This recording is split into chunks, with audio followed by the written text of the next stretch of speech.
Halo semuanya, perkenalkan nama saya Sofa Walia dengan NIM 2288250096.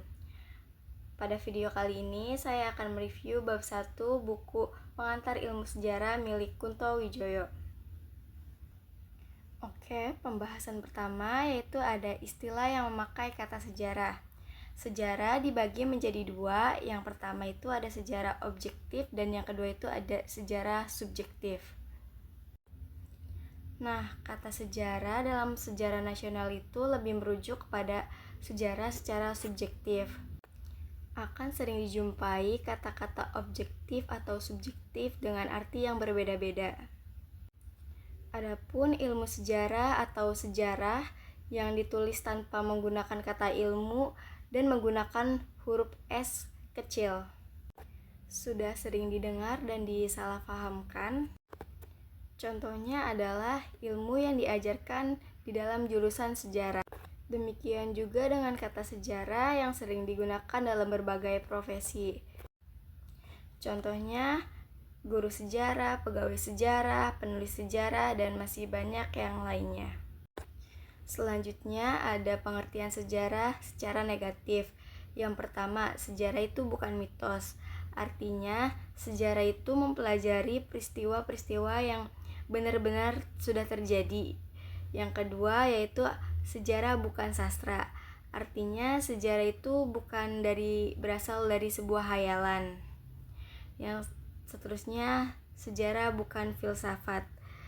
Artinya sejarah itu tidak membahas konsep-konsep tentang metafisik atau nilai-nilai yang universal dan tidak terukur. Selanjutnya, sejarah bukan ilmu alam. Jadi sejarah itu tidak mempelajari tentang fenomena alam secara umum. Selanjutnya ada pengertian sejarah secara positif. Yang pertama ada sejarah itu ilmu tentang manusia. Artinya sejarah itu mempelajari aktivitas manusia di masa lalu, meliputi segala yang dipikirkan, dikatakan, dikerjakan, dan dialami oleh seseorang. Yang selanjutnya ada menurut waktu. Konsep waktu dalam sejarah mencakup aspek perkembangan, kesinambungan, pengulangan, dan perubahan. Terus ada makna sosial. Artinya peristiwa sejarah memiliki dampak sosial yang membentuk struktur masyarakat dan memberikan pelajaran bagi masyarakat untuk di masa depan. Yang selanjutnya itu ada unik. Artinya sejarah itu peristiwa yang terjadi hanya satu kali saja dan tidak dapat diulang. Dan menurut pendapat Kunto Wijoyo, ilmu sejarah itu berbeda dengan ilmu sosial lainnya. Ilmu sejarah itu pada dasarnya memanjang lewat waktu, sedangkan ilmu sosial lainnya itu melebar dalam ruang. Lalu, mengapa sejarah disebut ilmu tentang waktu? Nah, pada dasarnya sejarah yaitu ilmu yang memanjang lewat waktu. Dan pada dasarnya objek sejarah itu adalah waktu itu sendiri. Dan apakah sejarah itu lebih dekat ke ilmu atau ke seni? Menurut saya, sejarah tidak lebih dekat ke ilmu atau ke seni, melainkan merupakan kedua kombinasi. Dikatakan sebagai ilmu karena sejarah itu menggunakan metode yang sistematis dan menggunakan teori dalam penelitiannya.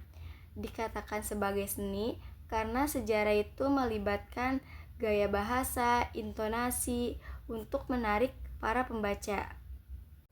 Dengan adanya teknologi digital, rekonstruksi masa lalu dapat dilakukan dengan cara yang lebih interaktif dan impresif lagi, seperti melalui model 3D.